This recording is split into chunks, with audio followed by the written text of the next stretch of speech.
Hello friends, मैं देवेंद्र आर्य आपका हार्दिक स्वागत करता हूं अपने यूट्यूब चैनल देवेंद्र आर्य पर। और आज का हमारा जो वीडियो है वो संबंधित है क्लास 9th की जो वार्षिक एग्ज़ाम चल रही है उसमें जो हिंदी विषय का आज पेपर है, उस हिंदी विषय के पेपर का हम फुल सॉल्यूशन लेकर आए हैं आपके लिए। तो फटाफट चैनल को सब्सक्राइब कर दीजिएगा, क्योंकि हमारे चैनल के माध्यम से हम लगभग सारे सब्जेक्ट के है ना, सारे सब्जेक्ट के आपको 9th के जो है फुल सॉल्यूशन उपलब्ध करवाएंगे। और बेल आइकन को जरूर प्रेस कर दीजिएगा। एक घंटी नुमा संरचना आपको दिखाई देगी यूट्यूब के ऊपर, आपको जाके उसको प्रेस करना है ताकि जब भी कोई नया वीडियो मैं अपलोड करूं तो उसका नोटिफिकेशन आपके पास सबसे पहले आए और आप सबसे पहले उस वीडियो को देख सकें। तो स्टार्ट करते हैं बिना देर किए। क्वेश्चन फर्स्ट जो इसमें आता है वो सही विकल्प के रूप में आता है। आपको सही विकल्प चुनना है। देखते हैं क्या है। मेरे नाना पक्के माने जाते थे, हिंदुस्तानी माने जाते थे। श्री कृष्ण के पिता कौन थे? तो नंद जी श्री कृष्ण के पिता थे। अगला क्वेश्चन है सेकंड, मुंह की खाना का अर्थ है, यानी कि मुंह की खाना एक मुहावरा है, इसका अर्थ होता है हार मानना। पीपर पात सरिस मन डोला में अलंकार है, उपमा अलंकार, क्योंकि उपमा अलंकार वहाँ पर होता है जहाँ पर किसी चीज़ से तुलना की जाती है, जैसे पीपर के पत्ते की तरह मन डोल रहा है, तो यहाँ पर उपमा अलंकार। जानवरों में सबसे बुद्धिहीन समझा जाने वाला प्राणी कौन है? तो बेशक गधा है ना। गधे, यदि किसी इंसान को बोल दो कि तू गधा है, यानी कि सबसे बुद्धिहीन जानवर से तुलना कर दी। यदि हम उसको बोल दें कि तू तो शेर है, तो समझ जाएगा कि बहुत ही है ना ताकतवर और बुद्धिमान पशु को मेरे को बोला गया, इसलिए वो खुश हो जाएगा। तो आप उस किसी को गधा नहीं बोल सकते। आगे बढ़ते हैं। नानी के मन में आपको क्या करना है? रिक्त स्थान भरना है। नानी के मन में की आज़ादी के प्रति जुनून था। किसकी आज़ादी के प्रति? देश की। वर्णों के सार्थक योग को कहते हैं शब्द कहते हैं, यानी वर्ण बन मिलकर शब्द बनाते, शब्द मिलकर वाक्य बनाते। चौपाई छंद है, मात्रिक छंद। मुक्ता फल का आशय होता है मुक्ति से। गद्य में व्याकरण का प्रयोग भी आसानी से किया जा सकता है। चलिए अगला प्रश्न देखते हैं। एक वाक्य में उत्तर देना है। क्या है? रीढ़ की हड्डी एकांकी के रचनाकार का नाम लिखिए। तो जगदीश चंद्र माथुर। ठीक है, कौन है? जगदीश चंद्र माथुर। ठीक है, आगे बढ़ते हैं। ज्ञान शब्द का विलोम होता है अज्ञान। महाकाव्य में कितने सर्ग होते हैं? तो 8 सर्ग होते हैं। ठीक है, 8 सर्ग। रस खान के आराध्य कौन थे? श्री कृष्ण रस खान के आराध्य थे।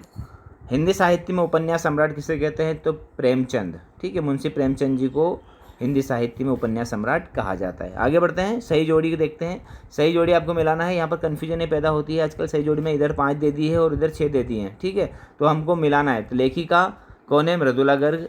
इंद्र कौन है? सुरपति। अद्भुत किसके लिए? विस्मय के लिए। कबीरदास जो है वो बीजक की रचना की है। परसाई जी जो है व्यंग्य लेखक है। चलिए आगे बढ़ते हैं। क्वेश्चन 5 है, सत्य असत्य का चयन करना है। तो देखते हैं। लेखिका की नानी जो है वो झगड़ालू औरत थी। झगड़ालू औरत नहीं थी, बहुत अच्छी औरत थी, तो ये असत्य है। शब्द के आगे जुड़ने वाले शब्दांश उपसर्ग कहलाते हैं। बिल्कुल सत्य है। पहले जुड़ते हैं वो उपसर्ग, बाद में जुड़ते प्रत्यय। रस के 6 अंग होते हैं। असत्य है। कवि को कोयल से ईर्ष्या हो रही थी। असत्य है। गद्य काव्य कवितापूर्ण गद्य रचना होती है, ये भी असत्य है। ठीक है, आगे बढ़ते हैं। तत्सम तद्भव शब्दों को पहचान कर लिखना है। तो तत्सम तद्भव किसे कहते हैं? तत्सम का अर्थ होता है संस्कृत से जैसे आए शब्द वैसे के वैसे जो होते हैं वो तत्सम कहलाते हैं। तो यहाँ पर तत्सम होंगे ये हस्त और अग्नि। ठीक है, संस्कृत में भी वही है और हिंदी में भी वही है। और मोर और सूरज जो है ये तद्भव है। 2 पर्यायवाची लिखिए। माँ के 2 पर्यायवाची लिख सकते हैं हम। क्या लिख सकते हैं? माता और जननी। ठीक है, और भूमि के 2 पर्यायवाची हो सकते हैं, वसुंधरा, ठीक है, और पृथ्वी। ठीक है, ये इसके 2 पर्यायवाची हो गए। आगे बढ़ते हैं। निम्न चारित्रिक विशेषताओं पर वाक्य बनाइए। समझदार और दयालु 2 चारित्रिक विशेषताएं होती है, वाक्य बनाना है, जिसे हम कह सकते हैं कि हमारे शिक्षक बहुत ही समझदार प्राणी हैं। ठीक है, यानी शिक्षक की प्रशंसा हो जाएगी। दयालु, मेरे पिताजी बहुत ही दयालु हैं, पिताजी की प्रशंसा हो जाएगी। तो ये चारित्रिक विशेषता भी होगी और वाक्यों में प्रयोग भी हो गया। मुहावरों का अर्थ लिखकर वाक्यों में प्रयोग कीजिए। आंखों में धूल झोंकना, यानी कि धोखा देना। जैसे हम कह सकते हैं कि आजकल के नेता जनता की आंखों में धूल झोंकते हैं ना, हमेशा धोखा ही देते रहते हैं। कोल्लू का बैल बोल सकते हैं कि आजकल श्यामलाल बहुत ही ज़्यादा काम कर रहा है, लगता है कि कोल्लू का बैल बन के ही रहेगा, यानी कि बहुत ज़्यादा परिश्रम करना। ठीक है, अब कुछ क्वेश्चंस आए हैं, इन क्वेश्चंस के आंसर, ठीक है, इसके जस्ट बाद में देखिए, आप सारे क्वेश्चन देख लीजिएगा एक एक बार। और ये जो सारे क्वेश्चन हैं इनके आंसर अभी आपके सामने प्रस्तुत होने वाले हैं। एक एक पढ़कर मैं नहीं बता सकता, तो सभी के आंसर मैं आपके लिए ढूंढ कर लाया हूँ। आपकी क्वेश्चन बैंक में सभी के आंसर है, वहाँ से मैंने जो है कलेक्ट किए हैं। तो देखते हैं क्या क्वेश्चन हैं। चलिए, इस प्रकार के आपके क्वेश्चन है।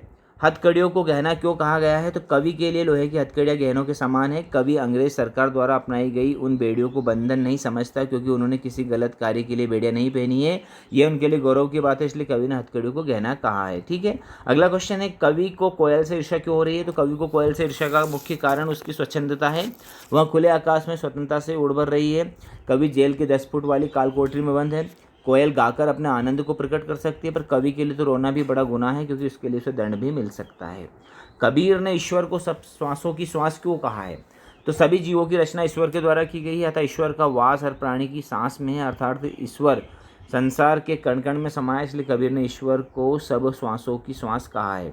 ज्ञान की आंधी का भक्त के जीवन पर क्या प्रभाव पड़ता है? तो ज्ञान की आंधी का मनुष्य के जीवन पर प्रभाव पड़ता है। सारी शंकाओं और अज्ञानताओं का नाश हो जाता है। वह मोह माया के सांसारिक बंधनों से मुक्त हो जाता है। मन पवित्र तथा निश्चल होकर प्रभु भक्ति में तल्लीन हो जाता है। मानसरोवर से क्या अभिप्राय? ये भी क्वेश्चन है आपके पेपर से ही।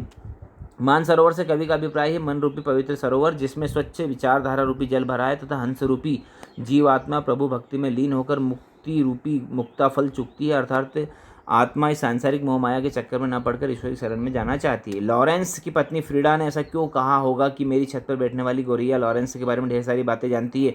ये क्वेश्चन वही है कि जो है लॉरेंस और गोरैया के बारे में इतना कैसे जानती है? तो लॉरेंस की पत्नी फ्रीडा जानती थी कि लॉरेंस को गोरैया से बहुत प्रेम था। वो अपना काफ़ी समय गोरैया के साथ बिताते थे। गोरैया भी उनके साथ अंतरंग साथी जैसा व्यवहार करती थी। दोनों एक दूसरे के साथ प्रसन्न रहते थे। उनके इसी पक्षी प्रेम को उद्घाटित करने के लिए उन्होंने वाक्य कहा। अर्धरात्रि में कोयल की चीख से कवि का क्या अंदेशा होता है? तो अर्धरात्रि में कोयल के चीखने से कवि को अंदेशा होता है जैसे कोयल पागल तो नहीं हो गई है, या शायद वह किसी कष्ट में तो नहीं है, या किसी विशेष संदेह लेकर आई है, या यह भी हो सकता है कि क्रांतिकारियों के दुख से द्रवित होकर चीख रही है। आपने अपने शहर में बच्चों को कब कब और कहाँ कहाँ काम करते हुए देखा है? तो मैंने अपने शहर में बच्चों को चाय की दुकानों, होटलों, ढाबों में बर्तन साफ करते हुए, रास्ते पर लगे हुए ठेलों पर, घरों में काम करते हुए, घरेलू नौकरों के रूप में, छोटी निजी कार्यालयों में, अनेक स्थानों पर हर मौसम और रातों में देर तक काम करते हुए देखा है। अगला क्वेश्चन है, तिब्बत की महिलाओं में क्या विशेषता है? तिब्बत की महिलाएं पर्दा नहीं करती, वे ईमानदारी से चाय बनाकर देती है, अपरिचित पर भी विश्वास करती है। जीवनी और आत्मकथा में अंतर लिखना आपको कि जीवनी किसी महापुरुष के जीवन पर लिखी जाती है, आत्मकथा स्वयं के जीवन पर लिखी जाती है। जीवनी सत्य घटनाओं पर आधारित होती है, आत्मकथा काल्पनिक भी हो सकती है। जीवनी में लेखक तटस्थ होता है। तटस्थ का अर्थ होता है कि कोई दूसरा व्यक्ति लिखता है, उसको जीवनी बोलते हैं, और आत्मकथा में लेखक की व्यक्तित्व झलक जाती है। जीवनी प्रेरणादायक होती है, आत्मकथा से प्रेरणा प्राप्त हो यह आवश्यक नहीं है। कवि अपनी कोठरी में उदास क्यों बैठे हैं? तो कवि पर जेल में अंग्रेज सरकार द्वारा अमानवीय व्यवहार किया जा रहा है। वह एक स्वतंत्र सेनानी के रूप में जेल में कैद है, उन पर अनेक यातनाएं की जा रही है, सारी कष्ट दिए जा रहे हैं, इसलिए कवि जेल में उदास और एकाकी जीवन जी रहा है। चलिए अगला क्वेश्चन है, कबीरदास तथा माखनलाल चतुर्वेदी का कवि परिचय निम्न बिंदुओं के आधार पर दीजिए। तो ये आप वीडियो पॉज करके थोड़ा लंबा आंसर है, आप लिख सकते हैं आराम से। अगला प्रश्न, वीर रस की परिभाषा उदाहरण सहित लिखिए। तो वीर रस सहृदय के हृदय में स्थित उत्साह नामक स्थायी भाव का जब विभाव, अनुभाव तथा संचारी संयोग होता है, तब वहाँ वीर रस होता है। बुंदेले हर बोलो के मुँह हमने सुनी कहानी थी, खूब लड़ी मर्दानी वो तो झांसी वाली रानी थी। ये एक उदाहरण है। अगला उदाहरण है, वहाँ खून कहो किस मतलब का जिसमें उबाल का नाम नहीं, वहाँ खून कहो किस मतलब का आ सके जो देश के काम नहीं। अनुप्रास अलंकार की परिभाषा लिखनी है। अनुप्रास अलंकार जिस वाक्य रचना में एक ही वर्ण की दो या दो से अधिक बार आवृत्ति होती है, वह अनुप्रास अलंकार होता है। उदाहरण जैसे रघुपति राघव राजाराम, यानी यहाँ पर रा वर्ण की आवृत्ति बार बार हो रही है, इसलिए इसे अनुप्रास अलंकार कहते हैं। प्रातःकाल वातावरण कैसा दिखाई देता है? तो प्रातःकाल वातावरण पतली गलियों से उत्साह भरी भीड़ नदी की ओर बढ़ती है, तो ऐसा लगता है कि अचानक कोई आएगा तथा बंसी बजाएगा, जिससे सबके पाँव थम जाएंगे। ओके फ्रेंड्स, आई होप आपको पूरा पेपर का सॉल्यूशन मिल चुका होगा। आप जो है पूरे दिल से पेपर का हल कीजिए, पेपर में लिखिए, कॉपी में लिखिए, है ना, और अच्छे से पेपर कीजिएगा। मेरी चैनल को सब्सक्राइब जरूर कीजिएगा, क्योंकि इस प्रकार के वीडियो आपको प्रोवाइड तभी होंगे जब आप जो है सब्सक्राइब करेंगे और बेल आइकन को प्रेस करेंगे। आपको वीडियो कैसा लगा ज़रूर बताइएगा। वीडियो को शेयर कीजिएगा, लाइक कीजिएगा, सभी के साथ शेयर करना है, आपके दोस्तों के साथ, है ना। चैनल को सब्सक्राइब कीजिएगा और मिलते हैं अगले पेपर के वीडियो में। ठीक है, तब तक के लिए take care of yourself. Thank you very much, धन्यवाद।